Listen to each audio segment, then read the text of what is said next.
Hello everyone, আসসালামু আলাইকুম।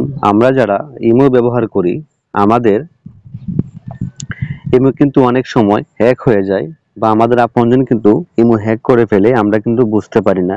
তো আসলে ইমোর ভিতরে ৩টা সেটিংস আছে। আপনারা যদি ৩টা সেটিংস অফ করে রাখেন এবং আপনাদের ইমোকেও কোনোদিন হ্যাক করতে পারবে না। ১০০% নিরাপদ থাকবে আপনাদের ইমো। তো আসলে অনেকেই এই বিষয়ে জানেন না। তো যারা জানেন না তাদের জন্য এই ভিডিওটা। আপনাদের ইমোটা অনেক সময় এই সেভ করে রাখবেন। হ্যাঁ, আপনাদের ইমো কেউ আর হ্যাক করতে পারবে না। তো কিভাবে আপনারা ৩টা সেটিংস অফ করবেন? প্রথমে চলে যাবেন আপনারা ইমোতে। ইমোতে যাওয়ার পরে আপনারা চলে যাবেন নিচে প্লাস আইকনে। তারপরে চলে যাবেন মোর অপশনে। তারপরে উপরে লেখা আছে সিকিউরিটি এন্ড প্রাইভেসি, এখানে ক্লিক করবেন। তারপর এখানে লেখা আছে লগইন প্রোটেকশন, আপনারা এখানে ক্লিক করবেন। আপনাদের এটা কিন্তু অফ থাকবে, আপনারা কিন্তু এটা অন করে দিবেন। এটা অন করলে আপনাদের ফোন কেউ যদি লগইন করতে চায় তাহলে কিন্তু আপনাদের এখানে ওটিপি চলে আসবে।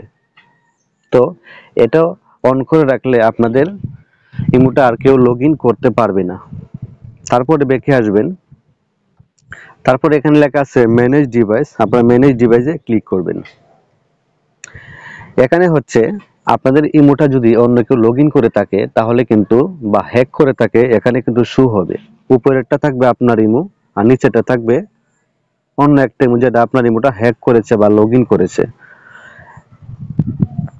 তারপরে আপনারা এটা কিন্তু আপনারা মাল্টি ডিভাইসটা কিন্তু অন থাকবে, আপনারা কিন্তু এটা অফ করে দিবেন। যদি আপনার ইমোটা অন্য ফোনে লগইন থাকে তাহলে কিন্তু নিচে কিন্তু শো হবে।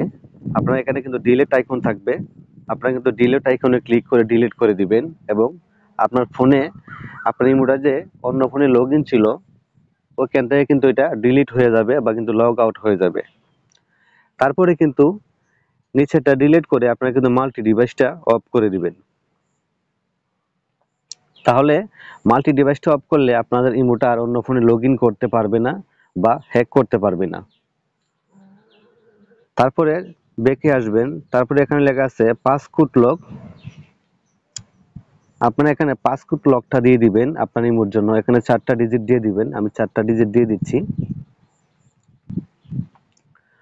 তারপর আমার ডানে ক্লিক করে দিবেন। এখন কিন্তু আপনার ইমোটা কিন্তু লক হয়ে গেছে বা এই 3টা জিনিস আপনারা করে রাখবেন। তো উপরে দেখবেন চেঞ্জ পাসকোড, তারপরে অটো লক।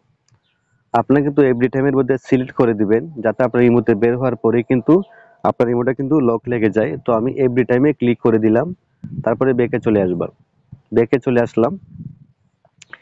এখন কিন্তু আমার ফোনে ইমোতে ঢুকলে কিন্তু লকটা দেখাবে, এই যে লকটা। তো এভাবে আপনারা 3টা কাজ করে রাখতে পারেন, আপনাদের ইমোটা অনেক সেফ থাকবে। তো এই পর্যন্ত ভিডিওটা।